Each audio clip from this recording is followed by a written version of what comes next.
ఈ వక్ర శనిలో వాళ్ళు are they free from this అర్ధాష్టమ శని అనే డౌట్ వస్తుంది. అంటే అర్ధాష్టమ శని ఈ టైంలో ఉండదా, అర్ధాష్టమ శని ప్రభావం ఉండదా అంటే ఖచ్చితంగా ఉంటుంది, ఉండకుండా ఉండదు. ఎందుకంటే అసలు శని వక్రి అంటేనే ఒక చిన్న ఎగ్జాంపుల్తో అర్థం చేసుకోవాలి. ఏంటంటే మనము ఒక ఒక వెహికల్లో మనం ప్రయాణిస్తున్నప్పుడు మన పక్క నుంచి ఒక వెహికల్ మనని ఓవర్టేక్ చేసి వెళ్ళిపోయినప్పుడు ఆ ఓవర్టేక్ చేసిన వెళ్ళిపోయినటువంటి వెహికల్కి మనము వెనక పడిపోయాము, మనం వెహికల్ స్పీడ్ తగ్గిపోయింది, లేదా ఆ వెహికల్ స్లోగా వెళ్తుంది అనే భ్రమ మనకు కలుగుతుంది. వక్రి అన్నది మనకు ఒక ఇల్యూజనరీ, ఒక భ్రమ లాంటిది. ఇది భూమి మీద భూభ్రమణం వల్ల మనకు కలిగేటువంటి భ్రమ అది. కాబట్టి ఈ ధనురాశి వాళ్ళకి ఈ అర్ధాష్టమ శని ఉంటుంది.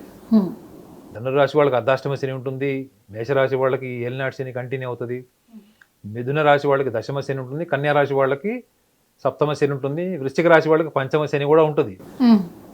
ఇవి they are not relieve, they are not free from this Shani effect, Saturn effect.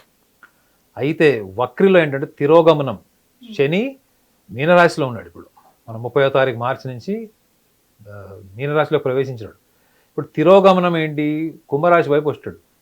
ఈ కుంభరాశిలోకి ప్రవేశించడాన్ని జ్యోతిష శాస్త్రంలో ఏం చెప్పారు, జ్యోతిష శాస్త్రంలో ఏముంది అంటే, జ్యోతిష శాస్త్రంలో శని యొక్క ప్రభావము తిరోగమనంలో ఉన్నప్పుడు త్వరితగతిలో రిజల్ట్ ఇస్తాడు, క్విక్గా రిజల్ట్స్ ఇస్తాడు, ఎఫెక్టివ్ రిజల్ట్స్ ఉంటాయి.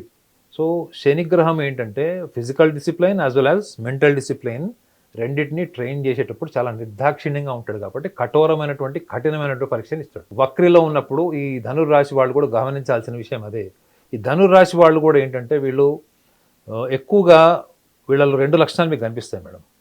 2 లక్షణాల్లో ఒకటి ఏంటంటే ఆశావాదం.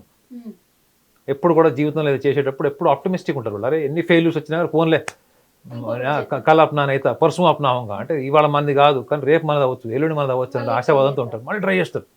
ఎందుకంటే ఎనార్మస్ ఫిజికల్ ఎనర్జీ ఉంటుంది madam. Physical mental energy enormous ఉంటుంది. ఈ ఎనార్మస్ ఫిజికల్ మెంటల్ ఎనర్జీకి వీళ్ళకి ప్లానింగ్ ఉండదు మేడం. అర్థమైందా? మీరు ధనురాశిలో పుట్టిన వాళ్ళు నువ్వు సాయంత్రం ఏం చేస్తావు అని అడగండి. ఉద్యోగస్తుడు గవర్నమెంట్ ఎంప్లాయీని వాళ్ళని అడిగితే సాయంత్రం ఏం చేస్తాడు అది చెప్తాడు. కానీ వాళ్ళ పర్సనల్ లైఫ్లో కానీ వాళ్ళకి ఏవైతే ప్లానింగ్ ఉందో వాళ్ళు మీరు రేపు ఏం చేస్తారు, ఎల్లుండి ఏం చేస్తారు, వారం రోజుల తర్వాత ఏం చేస్తారంటే కూడా వాళ్ళ question mark. So they are most disorganised people. అంటే వాళ్ళని వాళ్ళు ఆర్గనైజ్ చేసుకోరు. కాబట్టి వీళ్ళ జీవితంలో ఎప్పుడు కూడా మల్టీ టాస్కింగ్లోనే ఉంటారు. ఒక పని మీద ఉండరు మేడం. ఒక ధనుర్రాశి వాళ్ళు రోజుకు 100 పనులు చేస్తారు. ఈ పని చేసేటప్పుడు దాని గురించి ఆలోచిస్తారు, రెండో పని చేసేటప్పుడు మూడో దాని గురించి ఆలోచిస్తారు,